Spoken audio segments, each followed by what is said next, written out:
еве на нас повторно. Значи, денешниот час за 7 оделение, наставната единица ќе биде почва.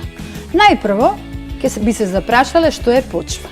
Сите знаеме дека почвата представува површинскиот слој на земјината кора. Да. Значи, подетално да објасниме, тоа представува литосфера на земјата, која најчесто е плодна и всушност е повеќе функционален хетероген систем. Затоа што почвата не само што представува плоден дел каде што ние луѓето засадуваме растенија, тука е и живеалиште на одредени типови на животни, на инсекти и така натаму. Значи, како настанува почвата? Ние секогаш се запрашуваме, ако седнеме малку да размислиме, како настанала воопшто почвата. Значи, почвата за да настане поминале многу години и тоа со раздробување пред се на карпите, понатака по надворешни влијанија, а тоа се климата, релјефот, невидливите микроорганизми и активноста на сите животни кои што живеат на почвата. Всушност, ние сега би требало да се задржиме малку на минерали и на карпи. Значи, кои научници всушност се занимаваат со истражување на почвата? Тоа се геолозите. Геолозите се една група научници кои што ги истражуваат карпите и всушност карпите се оние кои што може да бидат големи, помали, дури и мали како микрочестици, а тоа се всушност честиците на глината. Меѓутоа, понатака за тоа ќе зборуваме, сега да кажеме дека во карпите имаме и минерали. Значи, минералите представуваат хемиски супстанции. Една од хемиските субстанции кои што има во минералите, тоа е кварцот. Кварцот, бидејќи јас придавам и хемија, кварцот ја има следната формула ECO2. Значи, тоа е силициум диоксид и доколку одите на плажа ќе видите едни убави кристални субстанции, тоа се убави бели прозирни кристали, тоа е силициум диоксид. Значи, најпозната карпа ни е гранитот. Сигурно сте слушнале за гранит, меѓутоа сега да одиме малку понатака.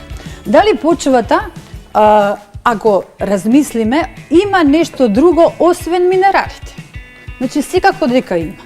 Значи, напоредно со минералите доаѓаат сите оние гранули кои што се покровни или посетни во карпите.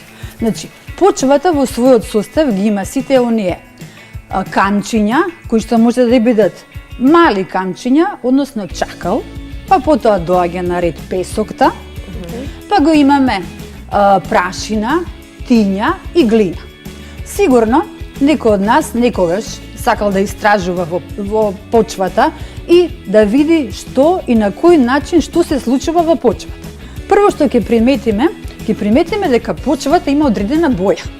Значи, бојата на почвата доаѓа од сите тие минерали што се во нејзиниот состав. Значи, една од најплодните почви, што ние ја знаеме, тоа е хумусот.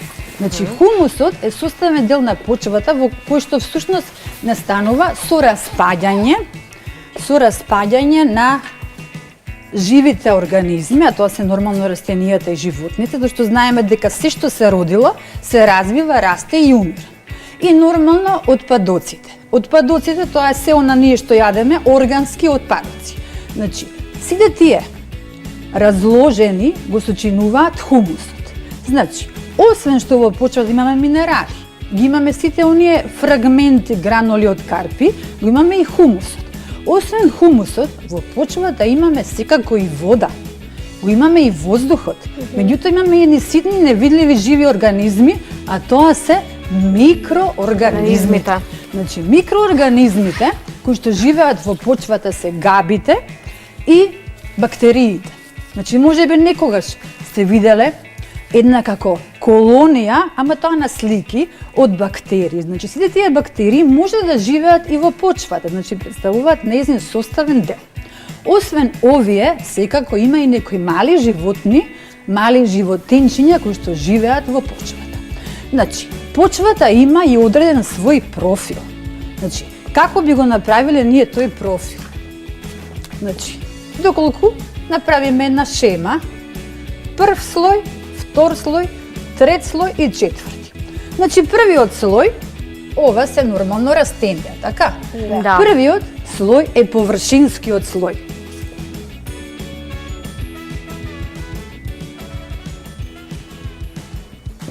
Површинскиот слој е всушност оној што има убава темна црна боја. Значи во него и го имаме плодниот дел, тоа е хумусот. И нормално дека сите земјоделци, нормално и сите ние што сакаме нешто да засадиме, дали некогаш вие сте засадиле дома по нешто? Да, сме засадиле. Значи сте засадили. Значи, во површинскиот слој го имаме плодниот дел на почвата, тоа е хумусот. Потоа е подповршинскиот слој,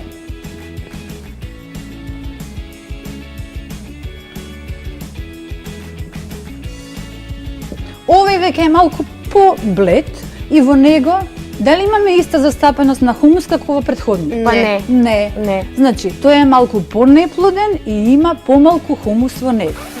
На ред доаѓаат раздробени карпи.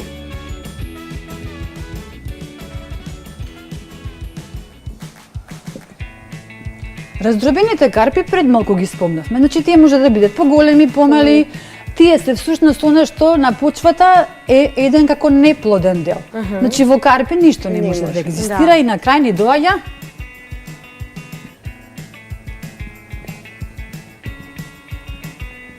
матичен супстрат. Значи, ова е всушност профилот на почвата. Од профилот на почвата ние, доколку сакаме некогаш да истражуваме, меѓутоа ние се уште, секако вие сте ученици, деца, значи треба да се направи една голема дупка во почвата и на тој начин да се согледаат сите оние слоеви кои што ги има во почвата. Тоа мислам дека го имаме видено во Природонаучниот музеј. Да. Значи, доколку сте биле посетители во Природонаучниот музеј, го има тоа како макета и е многу едукативно. Да. Значи, од се ова што спомнавме доаѓа на ред какви видови на почва постојат. Значи постојат повеќе типови на почва, меѓутоа едни од најкарактеристичните се песоклива. Сите сме свесни дека песокливата почва ја има каде? Пред малку спомнавме во пустините. Значи, песокливата почва не е погодна за раст и развој на растенијата, бидејќи песокта е лесно пропуслива и не ја задржува водата, а на растенијето му е потребна вода. Глина. За разлика од песокливата почва, глината е веќе нешто сосема обратно. Значи, глината што прави? Ја абсорбира водата. Значи, таа толку станува на влажната, дури како леплива.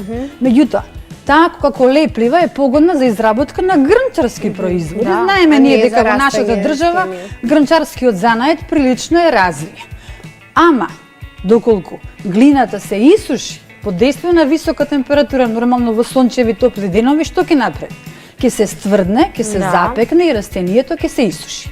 Најдобра почва е иловицата во која има хумус, најплодниот дел од почвата, меѓутоа процентуална застапеност има и на песоклива и на глинена.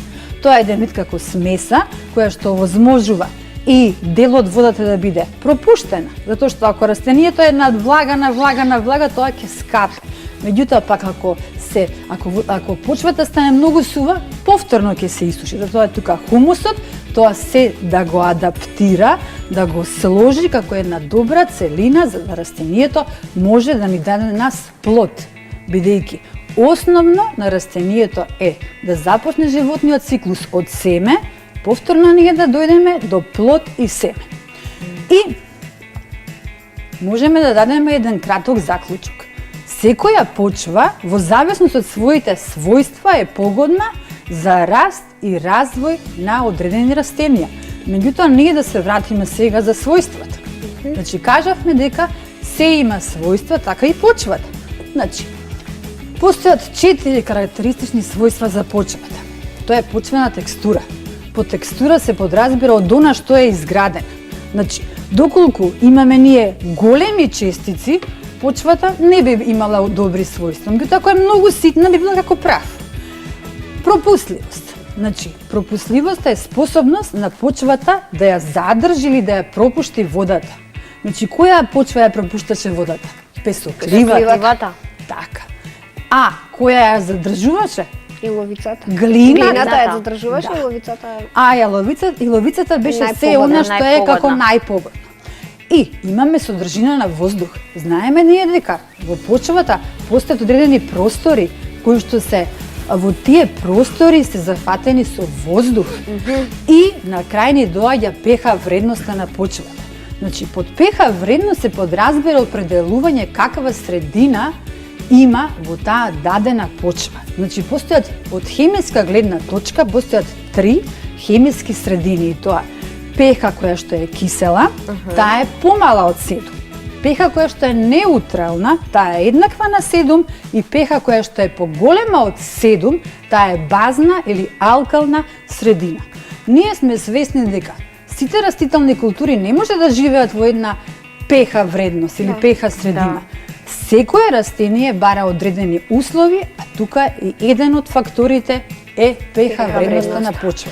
Имам едно прашање, дали во песочната почва живеат микроорганизми, бактерии? Па сега вака, песокливата почва бидејќи лесно ја пропушта водата, а и бактериите знаеме дека тие се живи организми и на нив им требаат услови за раст, развој, и тие треба да се исхранат, треба да живеат во влажна. Еве сега на пример, гледајте, ако нешто листјата ќе паднат. Така. И доколку надворе нели суво, дали листјата ќе се уништат, дали ќе скапат? Ќе скапат, ќе се исушат листи. Тие Нема ќе да се скапат, туку ќе се Да, исушат. ќе се исушат. А со вода ќе Ама кога скапат. ќе падне првиот дожд, веќе настанува раздробување на на листовите. структурата на листот. Значи веќе водата доколку ја нема, само ќе останат сувите делови од листот.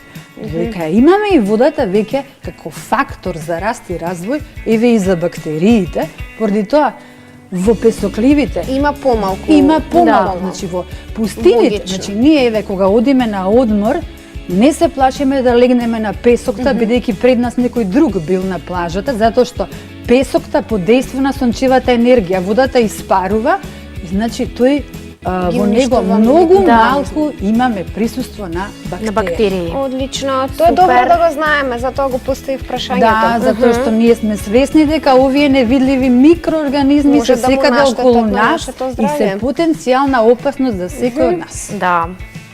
Поготово ние свесни сме дека и во овој период микроорганизмите се далеку обработена тема која што треба ние многу да ја научиме. Да.